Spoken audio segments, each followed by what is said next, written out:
बिस्मिल्लाहिर्रहमानिर्रहीम। अस्सलाम वालेकुम।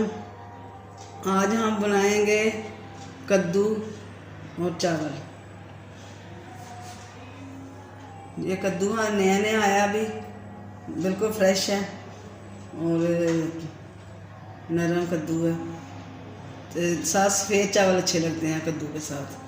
इसमें ना हमने दाल डालनी है ना गोश्त डालना है, इस वजह से कद्दू और चावल बनाएंगे। फिर हम दिखाते हैं कैसे बनाते हैं।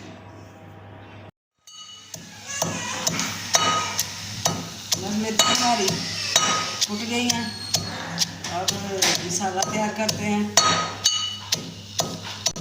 अदरक टमाटर जो है हमने तैयार करके रख लिए हैं, मसाला बनाते हैं।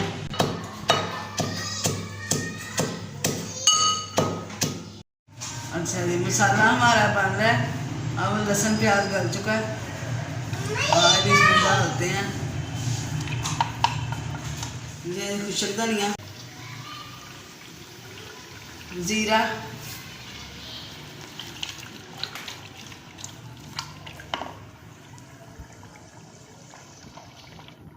सुरख मिर्च,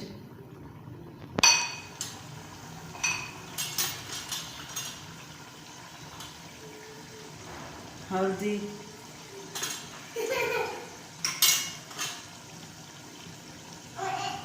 नमक। अच्छा जी, अदरक और टमाटर,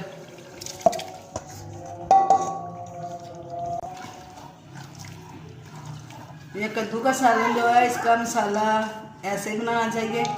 वो जैसे प्याज को ब्राउन करते हैं वैसे बनाएंगे तो इसका कलर जो है ना चेंज हो जाता है, तो ऐसे बनाएं।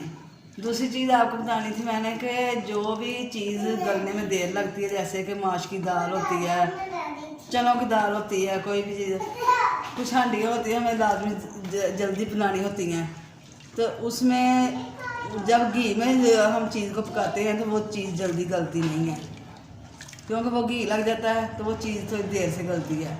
इसलिए हम उसको अलहदा से बॉयल कर लेनी चाहिए, तो वो जल्दी ना बॉयल हो जाती है, तो उसको बना लें। अब हमने ये जो बना रहे हैं कद्दू लौकी, इसका भी मैंने उसका मसाला अलहदा बनाया है, उसको उबाल लिया थोड़ा सा नमक डाल के।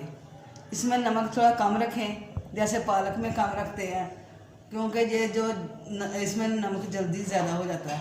बाद में आप चेक करके और डाल सकते हैं, पहले ज़्यादा नमक नहीं डालना। हल्का नमक डाल के कद्दू को बॉयल कर ले, जो मैंने भी कर लिया हुआ है। तो इसमें मसाला बना लिया, उसको मिक्स करेंगे।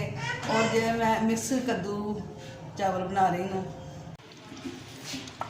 सब्ज़ मिर्चें डालते हुए कैमरा बंद था, इसीलिए मैंने मिर्चें डाल दी थी, ये मिर्चें। अब जब घी ऊपर आया था मसाले का, तो फिर मैं वो जो बॉयल किया कद्दू है वो भी डाल दूँगी। अच्छा जी, अब घी ऊपर आ गया, ये बॉयल कद्दू है वो मैं डाल रही हूँ। बिस्मिल्लाहिर्रहमानिर्रहीम।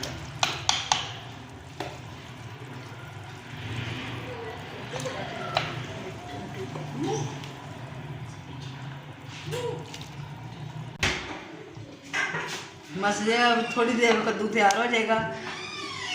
कद्दू को बॉयल करने के लिए पानी बहुत कम डालना चाहिए, क्योंकि इसके खुद ही अंदर पानी बहुत ज़्यादा होता है। तो अगर पानी बाद में बचे तो वो कद्दू के अंदर ही डाल दें। जैसे ये बन रहा है इसके अंदर डाल दूँ, थोड़ा सा पानी पड़ा हुआ है वो डाल दूँ, क्योंकि उसमें जो होते हैं इसके फ़ायदे होते हैं सब्ज़ी के, वो ज़ाया नहीं करना चाहिए।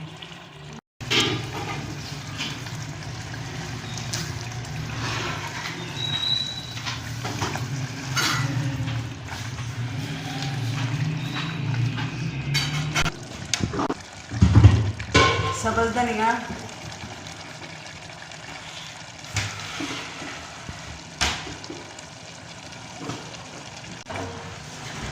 ये धनिया मिक्स कर देते हैं थोड़ी देर इसको।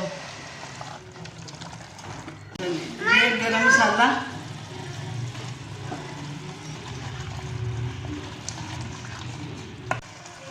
और ये ज़ीरा।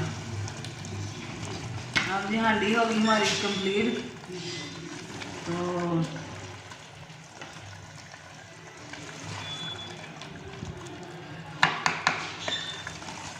अब इसके चावलों के साथ कद्दू आप भी खाना है ऐसे पका के। ये हमारा कद्दू चावल हो गए तैयार। और बहुत ज़्यादा मेरे बहन भाइयों को कद्दू सादा पसंद नहीं आता। अगर वो ऐसा बना के खाएंगे, चावलों के साथ खाएंगे तो अच्छा लगेगा, क्योंकि ये इसमें कद्दू लगता ही नहीं। कद्दू पकाया जैसे लगता है ये मसाले के साथ कोई चावल बनाए हैं, तो ये मसाला टाइप बन जाता है। तो आपको उम्मीद है पसंद आएगा। अगर पसंद आए तो लाइक करें, शेयर करें, अल्लाह की नेमतों का शुक्र अदा किया करें। और जो भी नेमत है इसको खुदा की नेमत से खाया करें। और सफाइयों का ख़ास ख्याल रखें। घर में सफाई, खाने पीने में सफाई, हाथों की सफाई का ख़ास ख्याल रखें। यही चीज़ें जो होती हैं ना हमें सेहतमंद बनाती हैं और खाना पकाने में हमारा अच्छा एक म्यार पैदा करती हैं। तो खुदा हाफिज़।